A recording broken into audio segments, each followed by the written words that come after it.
Hey guys, welcome back to my channel. आज मैं biology का क्लास स्टार्ट करने वाला हूँ जहाँ मैं बात करूँगा different types of transport system के बारे में। तो चलिए स्टार्ट करते हैं। तो आज का टॉपिक है difference between active transport and passive transport. आप लोग दोनों का नाम सुने भी होंगे, एक्टिव ट्रांसपोर्ट और पैसिव ट्रांसपोर्ट में, जब आप लोग प्लांट फिजियोलॉजी के बारे में पढ़े होंगे तब। तो चलिए देखते हैं कि ये एक्टिव ट्रांसपोर्ट और ये पैसिव ट्रांसपोर्ट में क्या डिफरेंस है। तो एक्टिव ट्रांसपोर्ट बहुत ही फास्ट होता है, पैसिव ट्रांसपोर्ट बहुत ही स्लो होता है। तो कोई भी पार्टिकल्स, कोई भी मॉलिक्यूल्स का मूवमेंट अगर सेल के अंदर होता है और वो फास्ट हो तो उसको हम लोग बोलेंगे एक्टिव ट्रांसपोर्ट। और अगर सेल्स के बीच में कोई भी मॉलिक्यूल्स का मूवमेंट होता है जो कि बहुत ही स्लो है, उसको हम लोग बोलेंगे पैसिव ट्रांसपोर्ट।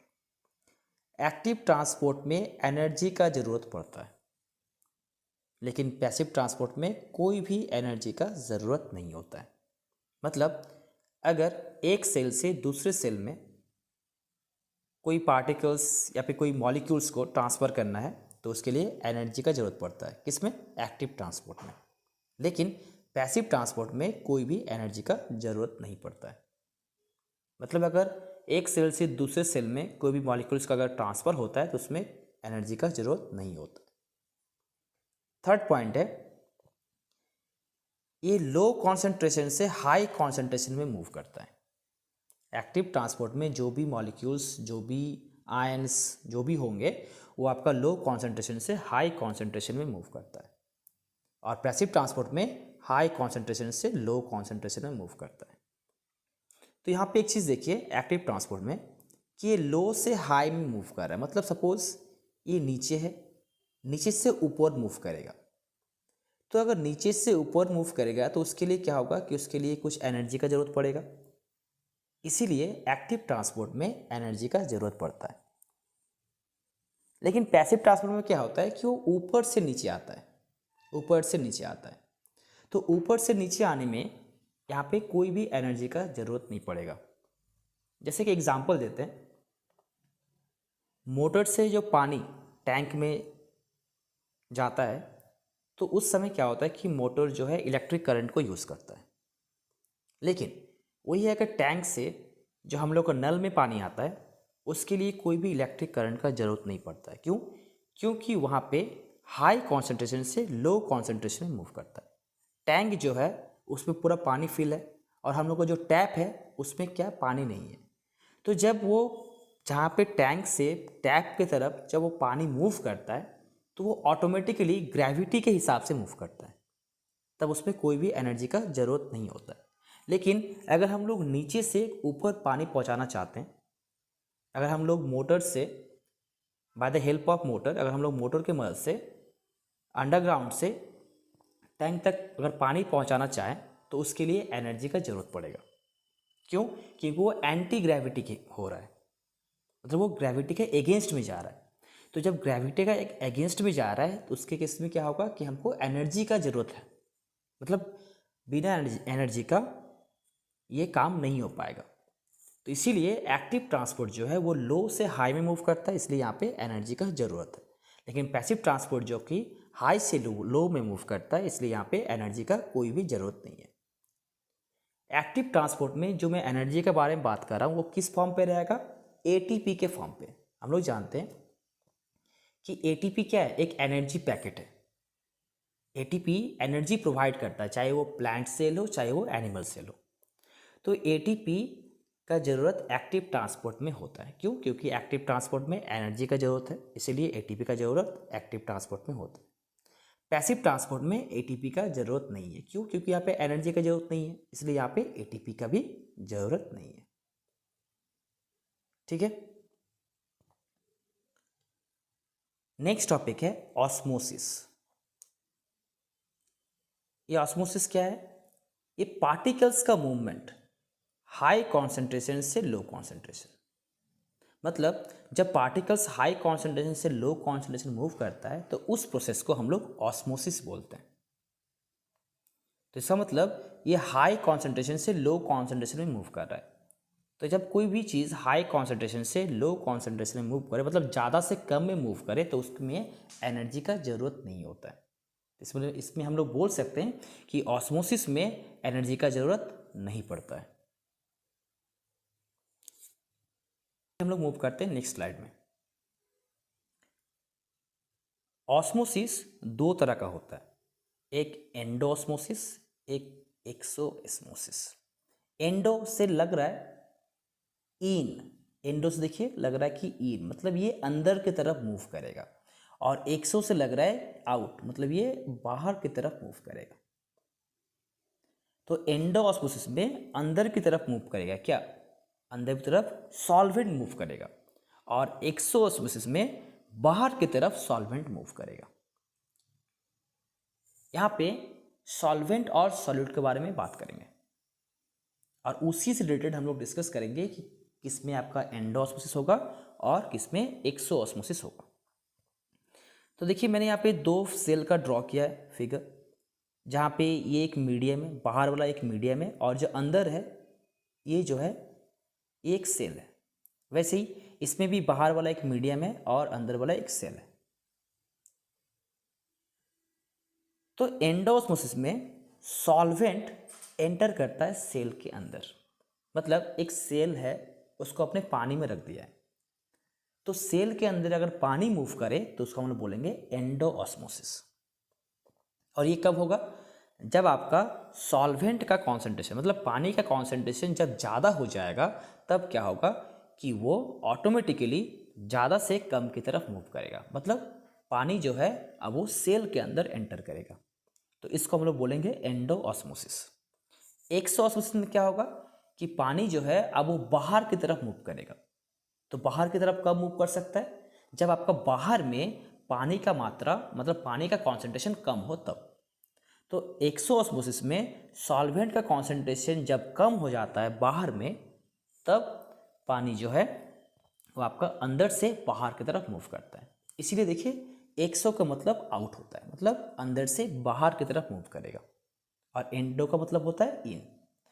तो इसमें एंडोऑस्मोसिस में solvent is entering into the cell, solvent जो है वो सेल के अंदर एंटर करता है। क्यों? क्योंकि बाहर में कॉन्सेंट्रेशन ज़्यादा है और सेल के अंदर कॉन्सेंट्रेशन कम है। तो ऑब्वियसली ऑस्मोसिस में क्या होता है, ऑस्मोसिस में हाई कॉन्सेंट्रेशन से लो कॉन्सेंट्रेशन में मूव करता है। एक्सोऑस्मोसिस में क्या होता है, solvent is exiting from the cell, solvent जो है वो एग्जिट करता है, सेल से बाहर निकलता है। तो इसका मतलब सेल के अंदर कॉन्सेंट्रेशन ज़्यादा होगा, तभी वो हाई कॉन्सेंट्रेशन से लो कॉन्सेंट्रेशन में मूव कर रहा है, मतलब अंदर से बाहर जा रहा है। It occurs when the surrounding medium has more concentration of solvent. Endosmosis कब होता है, जब का सराउंडिंग मीडियम, जब बाहर का जो मीडियम है उसमें वाटर का कॉन्सेंट्रेशन या फिर कोई भी सॉल्वेंट का कॉन्सेंट्रेशन ज़्यादा होता है तब। और ये एक्सोऑस्मोसिस कब होता है, जब बाहर का कॉन्सेंट्रेशन कम होता है। तो ऑस्मोसिस में क्या है, ऑस्मोसिस में आपका हाई कॉन्सेंट्रेशन से लो कॉन्सेंट्रेशन में मूव करेगा। तो बस आप यही चीज़ को याद रखिए कि ज़्यादा से कम की तरफ मूव करेगा। तो अगर वो सेल के अंदर मूव कर रहा है तो एंडो, अगर वो सेल के बाहर मूव कर रहा है तो एक्सो। एंडोऑस्मोसिस को हम लोग हाइपोटोनिक सॉल्यूशन भी कहते हैं, और एक्सोऑस्मोसिस को हम लोग हाइपरटोनिक सॉल्यूशन भी कहते हैं। तो यहाँ पे आपको एक चीज़ याद रखना है कि एंडोऑस्मोसिस में सॉल्वेंट जो है वो आपका बाहर से सेल के अंदर मूव करेगा, और एक्सोऑस्मोसिस में सॉल्वेंट जो है वो आप सेल के अंदर से बाहर मूव करेगा। चलिए मूव करते हैं हम लोग नेक्स्ट स्लाइड में। अभी जो मैं कॉन्सेंट्रेशन के बारे में बात कर रहा था, उसके हिसाब से सॉल्यूशन को तीन तरह से डिवाइड किया गया है। एक आइसोटोनिक सॉल्यूशन, हाइपोटोनिक सॉल्यूशन और हाइपरटोनिक सॉल्यूशन। आइसोटोनिक सॉल्यूशन मतलब जब सेल का कॉन्सेंट्रेशन और बाहर जो मीडियम है उसका कॉन्सेंट्रेशन सेम होगा, तब उसको हम लोग बोलेंगे आइसोटोनिक। आइसो मतलब सेम, सेल के अंदर का कॉन्सेंट्रेशन और सेल के बाहर का जो कॉन्सेंट्रेशन है सॉल्वेंट का, वो जब सेम हो जाएगा तब उसको हम लोग क्या बोलेंगे, आइसोटोनिक। हाइपोटोनिक में क्या होगा, हाइपोटोनिक में सेल के अंदर का कॉन्सेंट्रेशन कम होगा और सेल के बाहर का कॉन्सेंट्रेशन क्या होगा, ज़्यादा होगा। मतलब सेल के बाहर जो मीडियम है उसमें सॉल्वेंट का कॉन्सेंट्रेशन ज़्यादा होगा और सेल के अंदर जो मीडियम है उसमें क्या होगा, आपका सॉल्वेंट का कॉन्सेंट्रेशन कम होगा।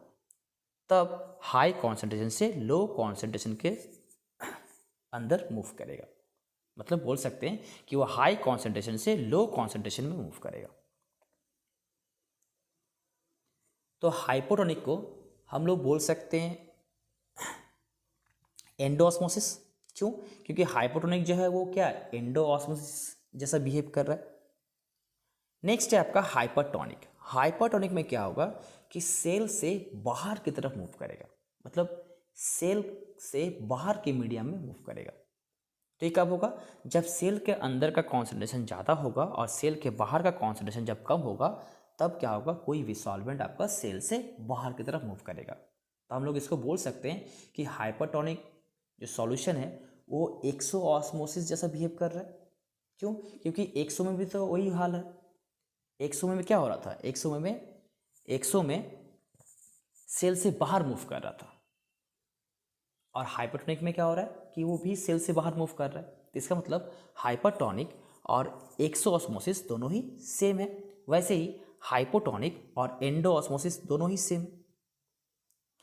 आइसोटोनिक में सेल का साइज चेंज नहीं होता है। क्यों? क्योंकि दोनों का जो मीडियम है उसमें कॉन्सेंट्रेशन सेम होता है। जब दोनों मीडियम में कॉन्सेंट्रेशन सेम होगा, सेल के अंदर का मीडियम और सेल के बाहर का मीडियम, तो उसमें सेल का साइज चेंज नहीं होगा। हाइपोटोनिक में क्या होगा कि इसमें सेल का साइज बढ़ जाएगा। क्यों? क्योंकि अब बाहर से जो भी सॉल्वेंट है वो अंदर की तरफ मूव कर रहा है, तो क्या होगा, सेल जो है वो स्वेल कर जाएगा, वो फूल जाएगा। हाइपरटोनिक में क्या होगा कि सेल जो है वो श्रिंक कर जाएगा, मतलब सेल का जो साइज है वो धीरे धीरे डिक्रीज कर जाएगा। क्यों? क्योंकि सेल के अंदर जो भी मीडियम था, जो भी सॉल्वेंट का मीडियम है, वो अब बाहर मूव कर रहा है। तो सोचिए कोई भी सेल है, सेल के अंदर वाटर है, अगर वो वाटर अगर बाहर मूव करे तो क्या होगा, सेल के अंदर वाटर का कमी हो जाएगा, तब सेल जो है धीरे धीरे सिकुड़ जाएगा। तो इसीलिए हाइपरटोनिक में सेल का साइज डिक्रीज करता है, हाइपोटोनिक में सेल का साइज इंक्रीज करता है और आइसोटोनिक में सेल का साइज में कोई चेंज नहीं होता है। तो ये सब चीज़ जो है आपको अच्छे से याद रखना है। नेक्स्ट, ये जो टॉपिक है ये ट्रांसपोर्टेशन इन प्लांट्स के बारे में है। तो आप लोग जानते हैं कि प्लांट्स में दो तरह का ट्रांसपोर्ट सिस्टम है, एक है जाइलम, एक है फ्लोएम। जाइलम वाटर का ट्रांसपोर्ट करता है और फ्लोएम फूड का ट्रांसपोर्ट करता है। देखिए नाम से लग रहा है फ्लोएम, तो नाम से लग रहा है फ्लोएम मतलब क्या, फ्लोएम जो है वो फूड को ट्रांसफ़र करेगा और जो जाइलम जो है वो आपका वाटर को ट्रांसफ़र करेगा।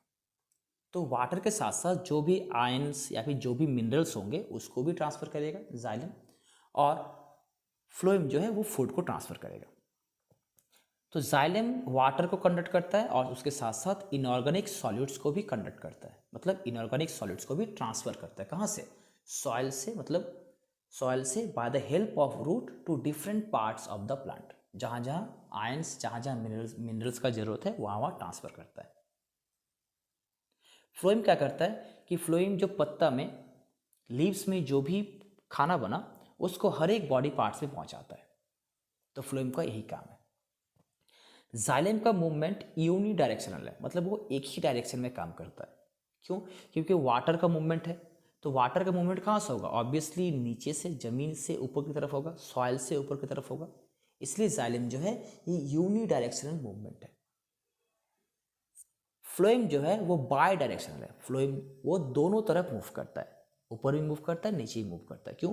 क्योंकि जो फूड है वो फूड सबको ज़रूरत है, चाहे वो नीचे का सेल्स हो, चाहे स्टेम का सेल्स हो, चाहे आपका टिप का सेल्स हो, तो दोनों को ही फूड का ज़रूरत है। इसीलिए फ्लोएम जो है दोनों तरफ मूव करता है। जाइलम में सिर्फ जाइलम पैरेन्काइमा ये लिविंग है, अब बाकी जितने भी जाइलम में सेल्स होते हैं, जैसे आपका वेसल्स हो गया, जैसे ट्रैकिड्स हो गया, ये सब डेड होता है। तो जाइलम में सिर्फ जाइलम पैरेन्काइमा ही लिविंग है, जो कि एक बहुत ही इंपॉर्टेंट क्वेश्चन है। क्वेश्चन पूछा जाता है कि which of the following is living in xylem, xylem में कौन सा चीज़ लिविंग है, तो जाइलम पैरेन्काइमा जो है जाइलम में लिविंग सेल्स होते हैं। फ्लोएम में फ्लोएम फाइबर्स को छोड़ के बाकी सारे सेल्स जो है लिविंग है। मतलब बोल सकते हैं कि फ्लोएम में सिर्फ फ्लोएम फाइबर्स ही जो है वो डेड है, बाकी सारा जो है लिविंग है। जाइलम मैकेनिकल स्ट्रेंथ प्रोवाइड करता है, मतलब कोई भी पेड़ को एक मैकेनिकल सपोर्ट प्रोवाइड करता है ताकि वो गिर ना जाए। तो जाइलम मैकेनिकल स्ट्रेंथ प्रोवाइड करता है। और जाइलम में जाइलम का कौन सा पार्ट्स या फिर बोल सकते हैं जाइलम में कौन सा सेल्स उसको मैकेनिकल सपोर्ट प्रोवाइड करता है, तो वो होता है जाइलम फाइबर्स। फ्लोएम जो है वो मैकेनिकल सपोर्ट प्रोवाइड नहीं करता है। क्यों? क्योंकि इसका काम क्या है, इसका काम है फूड को ट्रांसफ़र करना और ये अंदर की तरफ पाया जाता है, इसीलिए ये मैकेनिकल स्ट्रेंथ प्रोवाइड नहीं करता है, ये प्लांट को सपोर्ट नहीं करता है, इसका सिर्फ काम है फूड का ट्रांसफ़र करना। जाइलम में वाटर का कंडक्शन कैसे होता है? By the help of tracheids and vessels. Tracheids और वेसल्स जो है इससे वाटर का कंडक्शन होता है, मतलब ट्रैकिट्स और वेसल्स वाटर का मूवमेंट के लिए हेल्प करता है। और फ्लोएम में सीप ट्यूब्स फूड का मूवमेंट के लिए हेल्प करता है। तो इस डेफिनेशन को अच्छे से याद रखिएगा क्योंकि इससे क्वेश्चंस आ सकता है। तो आज के लिए बस इतना ही। जो मेरा पिछले 2 क्लास का वीडियो देखे होंगे, अगर आपको अच्छा लगा होगा तो प्लीज़ लाइक, शेयर और सब्सक्राइब कर दीजिएगा। और अगर कुछ भी कमेंट्स हो तो आप कमेंट बॉक्स में जाके लिख सकते हैं।